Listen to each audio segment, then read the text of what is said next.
Disclaimer. Channel शिक्षा के उद्देश्य के लिए समर्पित है। हम सरल व्याख्या बनाने या पुनर्लेखन करने का काम करते हैं जो लोगों को शिक्षित करें। हमारी सेवा का किसी व्यक्ति, जाति या धर्म को हानि पहुंचाने का कोई इरादा नहीं है। अब आगे। अध्याय 5, परीक्षा सिमुलेशन। चूंकि छात्र इस समय कॉलेज प्रवेश परीक्षाओं में व्यस्त थे, इसलिए जो भी पाठ्यक्रम लेने थे, वे बहुत पहले ही पूरे हो चुके थे। ये आखिरी 100 दिन मुख्यतः खाली समय को भरने और विभिन्न प्रकार की परीक्षाएं देने के लिए थे। हर हफ्ते की एक खास सुबह परीक्षा सिमुलेशन के लिए बेहद महत्वपूर्ण होती थी। अधीर शिक्षकों के आग्रह पर इंद्र ने गहरी सांस ली और अपने छात्र क्रमांक के साथ परीक्षा कक्ष में कदम रखा। कक्ष का दरवाजा बंद हो गया और पूरी दुनिया एक अमर सन्नाटे में डूब गई। हालांकि मुझे हिमांशु क्षेत्री से व्यक्तिगत सलाह नहीं मिली, फिर भी मुझे 9 विशिष्ट विश्वविद्यालयों में प्रवेश परीक्षा देनी है। अगर मैं अपना सब कुछ दे दूं, तो मुझे किस बात का डर है? इंद्र ने अपनी मुट्ठियां कस लीं। Beep beep beep. परीक्षा कक्ष के अंदर एक होलोग्राम दिखाई दिया, जिस पर एक अंक टिक रहा था। अभी उसकी गिनती हो रही थी। शून्य पर पहुंचते ही एक प्राचीन कुएं जैसी भावशून्य आवाज गूंजी, परीक्षा शुरू हो गई है। तैयार हो जाओ, छात्र। जवाब में परीक्षा कक्ष के अंदर उकेरे गए हजारों रहस्यमय चिन्ह एक साथ चमक उठे। इंद्र अपनी आंखों के सामने केवल उड़ते और घूमते तारों का दृश्य देख पा रहा था। वह पहले ही खुद को एक लाल भूरे रेगिस्तान के बीच में पा चुका था। जमीन तप रही थी और उसके पैरों में सुइयां चुभ रही थीं। हवा घनी और लगभग जमी हुई थी, ऐसा लग रहा था मानो शरीर पर एक गीला तौलिया लपेटा हो जिसे हिलाया नहीं जा सकता। कभी कभी गर्म हवा का एक झोंका आता, जिसमें खून की तेज गंध घुली होती। चारों ओर से धीमी भूतिया कराहे और भेड़ियों जैसी चीखें आ रही थीं। पांचों इंद्रियों को साफ पता चल रहा था, मानो कोई सचमुच इस धरती पर खड़ा है, एक हत्यारी जगह जो बुरी आत्माओं से घिरी हुई है। हालांकि इंद्र जानता था कि यह महाभ्रांतिमय देश एक परीक्षा कक्ष में तब्दील हो चुका है। वह इस परीक्षा को पास करने में समय बर्बाद नहीं कर सकता था। उसने खुद को संयमित किया और आकाश में पारदर्शी तीर के चिन्ह के निर्देशों का तुरंत पालन किया। 50 किलोमीटर लंबी दूरी की क्रॉस कंट्री दौड़। यह संघ के बुनियादी पाठ्यक्रमों में से एक था, जिसे अभिजात वर्ग को बाकी युवाओं से अलग करने के लिए डिजाइन किया गया था, इस उम्मीद में कि वे एक दिन किसान बनेंगे। रास्ता खतरों और जाल से भरा था। जब इंद्र एक हल्के से सूजे हुए मिट्टी के टीले से गुजर रहे थे, तो मिट्टी का टीला फट गया और अनगिनत पत्थर के टुकड़े बाहर निकल आए। पत्थर के टुकड़ों के बीच में गंदे पीले रेत के भेड़ियों का एक जोड़ा था। यह राक्षसी जानवर इस प्रजाति के सामान्य जंगली भेड़ियों से कहीं ज्यादा बड़ा था। उनकी रीढ़ें ऊंची सूजी हुई थीं और ऊपर एक असामान्य आकृति, एक छोटा सा सिर, बनी हुई थी। यह निम्न स्तरीय राक्षस शक्तिशाली जानवर, रेत भेड़िया, का एक संशोधित रूप था। रेत के टीलों में छिपे होने के लाभ के अलावा, उनकी बुद्धिमत्ता भी उच्च स्तर की थी। एक हाई स्कूल के छात्र के लिए यह एक बेहद परेशान करने वाला प्रतिद्वंद्वी था। लेकिन इंद्र, जो 18 साल तक जादुई उपकरण कलाकृतियों के कब्रिस्तान में एक गिद्ध के रूप में रहा था, अपने आसपास के हर इंच पर नजर रखने के लिए पहले से ही सहज हो गया था। दोनों रेत भेड़ियों का भेष काफी बेतरतीब था, और वह शुरू से ही उन्हें देख सकता था। भयानक भालू की स्थिति। बिना किसी हिचकिचाहट के, दोनों रेत भेड़िए हवा में उछल पड़े। ली याओ के पैर जोड़े में उछल गए, उसका शरीर एक गेंद की तरह सिकुड़ गया, और उसके कंधे धंस गए। फिर उसका रूप एक क्रूर और भयानक भालू जैसा हो गया। वह बिना किसी कठिनाई के, रेत के भेड़ियों के बीच से तेजी से भागा। उसने जो समय चुना वह बिल्कुल सही था। भेड़ियों की उड़ान अपने चरम पर पहुंच चुकी थी। भेड़ियों की शक्ति इतनी क्षीण हो चुकी थी कि उनके पास शक्ति खींचने के लिए कहीं नहीं था और वे दिशा बदलने में भी असमर्थ थे। इंद्र ने सीधे उन पर वार किया। झप झप, प्रहार की आवाज से हवा भर गई।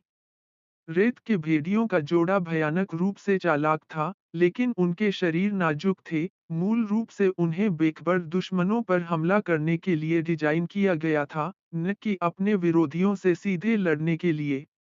एक झटके में, इंद्र के भयंकर भालू रुख ने उनकी रीढ़ तोड़ दी। वे वापस अपने रेत के गड्ढे की ओर कूद पड़े। इंद्र हांफते हुए आगे झपटा। उसने अपने पंजे ब्लेड की धार की तरह फैलाए, रेत के भेड़ियों की पीठ पर छोटे छोटे सिरों को कसकर पकड़ लिया। स्टील होक पंजे! वह चिल्लाया। भेड़ियों के सिर एक झटके में टूट गए। रेत के भेड़ियों का जोड़ा एक खूनी चीख के साथ मर गया। शून्य से एक मधुर डिंगडिंग ध्वनि आई। यह वह परीक्षण कक्ष था जहां इंद्र के मारे गए लोगों का स्कोर गिना जा रहा था। इंद्र मन ही मन खुश हुआ। उसने जो कौशल लगातार इस्तेमाल किए, वे युद्ध के जानवरों की 13 शक्तियों की मूल मार्शल आर्ट से आए थे। कम से कम, उसने अपने लिए 10 अंक तो अर्जित कर लिए थे, इंद्र ने सोचा। वह अधीरता से नहीं भागा, बल्कि दोनों रेत के भेड़ियों के शवों को रेत के गड्ढे से बाहर निकाला। पास में ही उसे एक नुकीला पत्थर मिला, जिससे उसने उन राक्षसी जानवरों के पेट चीर दिए। कुछ ही देर बाद, चारों पसलियां 4 हड्डियों के ब्लेड में बदल गईं और बड़ी मुश्किल से उसने भेड़िए की खाल से एक पानी की थैली सिल दी जो भेड़िए के खून से भरी थी। इस तपते रेगिस्तान में, भेड़िए के खून की एक थैली किसी की जान बचा सकती थी। फिर से संगठित होने, आराम करने, भविष्य की रणनीति तय करने और खुद को पूरी तरह से सुसज्जित करने के बाद, इंद्र आगे बढ़ता रहा। 1 घंटे से भी कम समय में, उसने एक काले संकट का सामना किया और 4 निम्न स्तरीय राक्षसी जीवों को मार गिराया। हालांकि परीक्षण अभी शुरू ही हुआ था, फिर भी यह एक अभ्यास से ज्यादा कुछ नहीं था। आगे के दौरों में हर फेडरेशन परीक्षार्थी को इतना दर्द सहना पड़ा कि वे मरना ही बेहतर समझते थे। आकाश के बीचों बीच, हरे ग्लिफ अक्षर एक तेज तूफान की तरह बरस रहे थे, जो एक प्रश्नोत्तरी में बदल गया। गजेंद्र सिंह शोधन अवस्था में एक साधक हैं। उनके शरीर में आध्यात्मिक ऊर्जा सार के 52500 क्रिस्टल बन चुके थे। एक बार, जब वे साधना कर रहे थे, तो उन पर एक अजीब, हृदयभक्षी कीट ने अचानक हमला कर दिया। हर सेकंड, आध्यात्मिक ऊर्जा सार के 48 क्रिस्टल निगल लिए जाते थे। गजेंद्र सिंह के गुरु को 1 मिनट 13 सेकंड पर उनकी स्थिति का पता चला। 5 मिनट बाद, उन्हें बचाने के लिए, उन्होंने हर सेकंड उनके शरीर में 55 आध्यात्मिक आत्मिक ऊर्जा क्रिस्टल भेजे। इसके अलावा, 2 मिनट बाद, उन्होंने अपनी दर बढ़ाकर 59 आध्यात्मिक आत्मिक ऊर्जा क्रिस्टल प्रति सेकंड कर दी। प्रश्न 1। गजेंद्र सिंह को अपने आध्यात्मिक ऊर्जा सार को उसके मूल स्तर पर वापस लाने में कितना समय लगता है? दूसरा, कृपया संक्षेप में, हृदयभक्षी कीड़ा को परिष्कृत करने की विधि बताएं। साथ ही, हृदयभक्षी कीड़ा से संक्रमित होने के बाद लक्षणों के उपचार के चरण भी बताएं। तीसरा, कृपया मुझे बताएं कि किस संप्रदाय के संघ ने सबसे पहले हृदयभक्षी कीड़ा को सफलतापूर्वक परिष्कृत किया था। इस संप्रदाय के संघ के कम से कम 5 प्रमुख नेताओं के नाम बताएं। साथ ही, इस संप्रदाय के विनाश का मूल कारण भी बताएं। इंद्र ने हल्के से अपने गाल पर थपकी दी। उसने कभी सोचा भी नहीं था कि गणित, इतिहास और चिकित्सा के मिश्रण से इतना जटिल, समग्र प्रश्न निकलेगा। इसके लिए युद्ध क्षेत्र चिकित्सा अध्ययन और अनगिनत अन्य विषयों का ज्ञान आवश्यक था। यह परीक्षा अनुकरण, पूर्ण अनुकरण कहलाने के योग्य है। ध्यानपूर्वक और हवा को विचलित किए बिना, उसने गहराई से और सावधानी से सोचा। रहस्यमय स्रोतों से प्राप्त अनगिनत ज्ञान उसके मन में प्रकट हुए। इंद्र ने अपना ध्यान केंद्रित किया और बिजली की गति से उत्तर दिया। उसने एक के बाद एक प्रश्नों के उत्तर दिए। तेज गति से हरे प्रश्न के नीचे एक हल्का नीला उत्तर प्रकट हुआ। जैसे ही उसने मानसिक रूप से अपना उत्तर प्रस्तुत किया, उत्तर पूरा हो गया। अगला प्रश्न ढूंढो। उसके मन में एक मधुर स्वर गूंजा। स्पिरिट माउंटेन गिल्ड के सही मार्ग पर एक साधक एक उड़ती हुई तलवार पर अपना पैर रखता है। वह पूर्व दिशा से एक खड्ड की ओर 247 मीटर प्रति सेकंड की गति से उड़ता है और ब्लड मर्डर स्ट्रॉन्गहोल्ड के गलत मार्ग पर एक अन्य साधक एक काले बादल पर अपना पैर रखता है। वह पश्चिम दिशा से विपरीत दिशा में 239 मीटर प्रति सेकंड की गति से उड़ता है। वर्तमान में दोनों लोगों के बीच 122.5 किलोमीटर की दूरी है। प्रश्न यह है कि उन्हें फिर से मिलने में कितना समय लगेगा। मान लीजिए कि इन दोनों लोगों की साधना समान है और वे अपने अपने संप्रदायों की समान मूल तकनीकों और कलाकृतियों का उपयोग करते हैं। कृपया स्पिरिट माउंटेन संप्रदाय की विशेषताओं को ब्लड मर्डर स्ट्रॉन्गहोल्ड के साथ मिलाए और इन दोनों के बीच युद्ध की दिशा का अनुमान लगाए। कम से कम 7 बार बातचीत का अनुमान लगाए। शब्दों की संख्या 500 से अधिक नहीं हो सकती। यह समस्या स्पष्टतः पिछली समस्या से कहीं अधिक आसान थी। लेकिन जैसे ही इंद्र प्रश्न का उत्तर देने ही वाला था, सामने से राक्षसी जानवरों की आक्रामक गंध आने लगी। अधीर, दहाड़ती हुई आवाज धीरे धीरे नजदीक और तेज होती जा रही थी। इस घबराहट के बीच उसने प्रश्न का उत्तर देते हुए गिनती शुरू कर दी। अभ्यर्थियों की सहनशक्ति, युद्ध कौशल, इच्छा शक्ति, गणना क्षमता और तीव्र विचार शक्ति की परीक्षा ली गई। ये सभी क्षमताएं एक ऐसे व्यक्ति में समाहित होती हैं, जो सामान्य से भी श्रेष्ठ होता है।